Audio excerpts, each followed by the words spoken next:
Hey guys, Robbie here. Today we're going to answer the question, why am I hangry all the time? Of course, not why am I hangry all the time, but why might you, the viewer, be hangry all the time? So first, a definition of this term. If you haven't heard this term before, hangry or hanger refers to the combination of being both hungry and angry together. That's the combination. And I'm sure we've all felt this way at some point. I know I have at many different points in my life, certainly before I started eating a bit more healthy. So why are you hangry all the time? Well, there could be a number of different reasons why this is the case, but the first thing I want to start out with is the following super important idea. Hanger is not normal. It's very common, meaning it happens to a lot of people, but it's not normal, meaning that a normal functioning human being where everything is going right at 100% function in the body should not be having hanger. Despite what Snickers bars like to say on their front about, angry or confused or tired, and they try to get you to eat a Snickers based on those sayings, a normal, healthy human being should not be hangry. So if you are hangry on a regular basis, that's your body's way of telling you, hey, something is up. So like I said, there can be a lot of different causes for why this is the case, but I want to talk about one in particular that's super, super, super important. Blood sugar dysregulation. So I've talked about this in a number of videos before, but I want to explain to you guys how this happens, how this actually occurs. So first thing to say is your body likes your blood sugar, just like your pulse and your blood pressure, to be relatively stable throughout the day. So ideally, we're talking something like 75 to 90 in a fasting state. And then, of course, when you eat something, your blood sugar is going to go up. And then your body is going to release insulin to bring it back down and make it even. Okay, so that's normally what should happen. What happens when things go wrong? So there are a couple different ways that things can go wrong.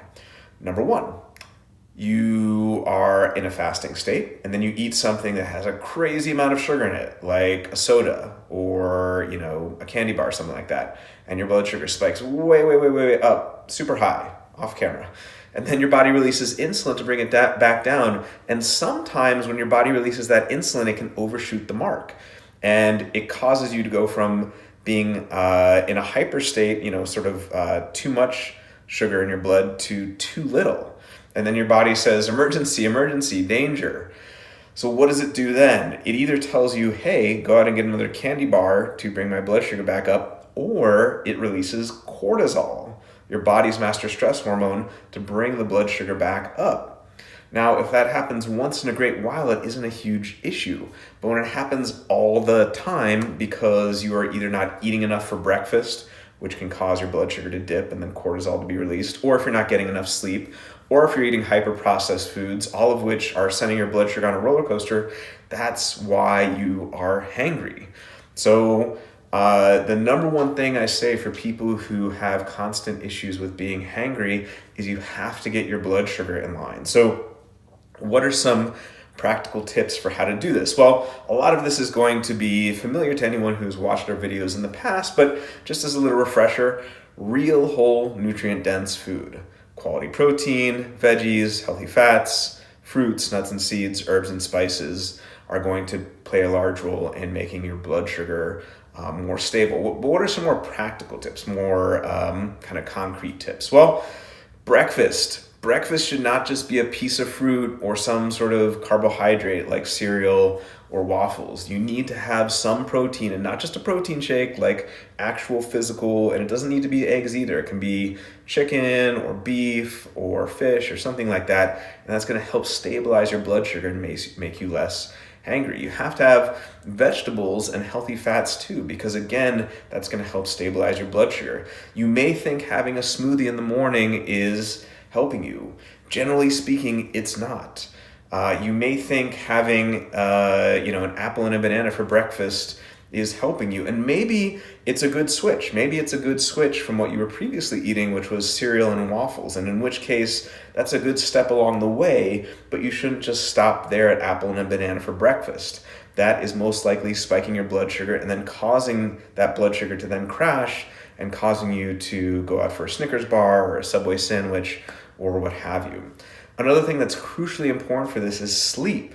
Sleep controls your hunger hormones, your blood sugar regulation. So if you're sleeping 6 hours a night, it's no wonder you're going to be hangry. So going to sleep at a proper hour of the night. And then stress. You'll notice that when I talked about your blood sugar dipping, I was talking about that hormone called cortisol.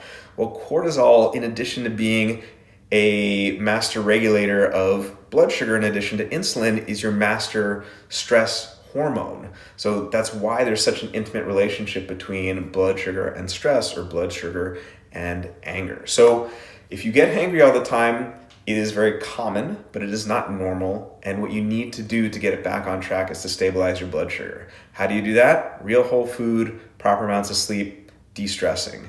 Give that a try. See if it helps your hanger. And thank you guys so much for tuning in. We'll see you next time.